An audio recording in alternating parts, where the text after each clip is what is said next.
اعوذ باللہ من الشیطان الرجیم، بسم اللہ الرحمن الرحیم۔ السلام علیکم۔ آج میں آپ لوگوں کے لیے بہت ہی زبردست قسم کا وظیفہ لے کے آئی ہوں۔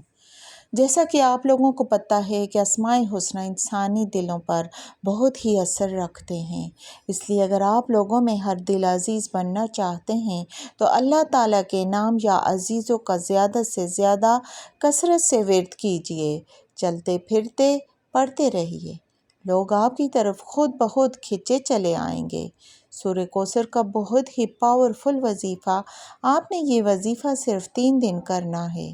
صرف 3 دنوں کے اندر اندر آپ کی جو بھی بڑی سے بڑی حاجت ہوگی، جس بھی مقصد کے لیے آپ اس وظیفے کو پڑھو گے، آپ کا وہ مقصد انشاءاللہ 3 دنوں کے اندر اندر پورا ہو جائے گا۔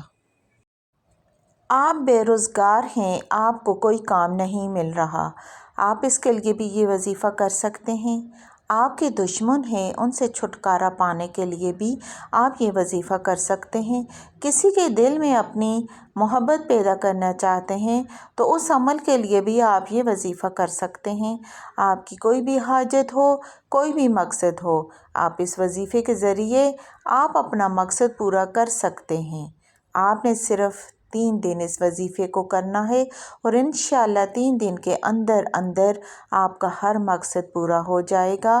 اس وظیفے کو شروع کرنے سے پہلے درود شریف لازمی پڑھیں۔ آپ نے یہ وظیفہ کس طرح کرنا ہے، آئیے میں آپ کو بتاتی ہوں۔ آپ نے اس وظیفے کے شروع اور آخر میں درود شریف پڑھنا ہے، درود ابراہیمی جو ہم نماز میں پڑھتے ہیں۔ آپ نے سورہ کوثر پڑھنی ہے۔ سورہ کوثر قرآن پاک کی سب سے چھوٹی سورت ہے۔ یہ سورت قرآن پاک کے 30ویں پارے میں ہے۔ آپ نے جمعرات کو یہ وظیفہ کرنا ہے اور ہفتے کو یہ وظیفہ ختم کرنا ہے۔ 3 دن آپ نے یہ وظیفہ کرنا ہے۔ جمعرات کے دن آپ نے نماز فجر کے بعد اول و آخر درود شریف پڑھ لیں۔ اس کے بعد آپ 129 دفعہ سورہ کوثر کو پڑھ لیں۔ صبح نماز فجر پڑھ کر اس وظیفے کو کریں، پھر نماز عصر پڑھ کر اس وظیفے کو کریں۔ پہلے اول و آخر درود شریف پڑھ لیں، پھر درمیان میں 129 دفعہ سورہ کوثر پڑھ لیں، اور اسی طرح ہی آپ نے نماز عشاء کے بعد ایسی ہی روٹین سے یہ وظیفہ کرنا ہے۔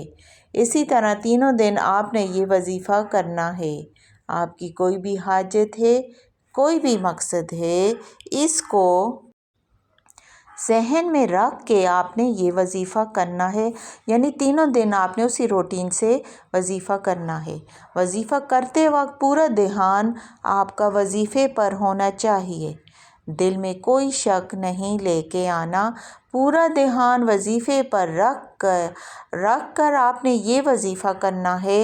انشاءاللہ اس وظیفے کو کرنے کے بعد آپ کی اللہ سے مانگی ہوئی ہر دعا قبول ہوگی۔ اس وظیفے کو پڑھنے کی ہر بھائی ہر بہن کو اجازت ہے۔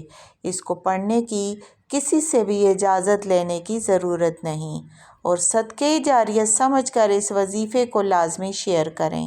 اس کے علاوہ سورہ کوثر کو آپ پیسوں پر بھی دم کر کے جیب میں ڈالیں، انشاءاللہ اس سے آپ کو غیب سے رزق عطا ہوگا۔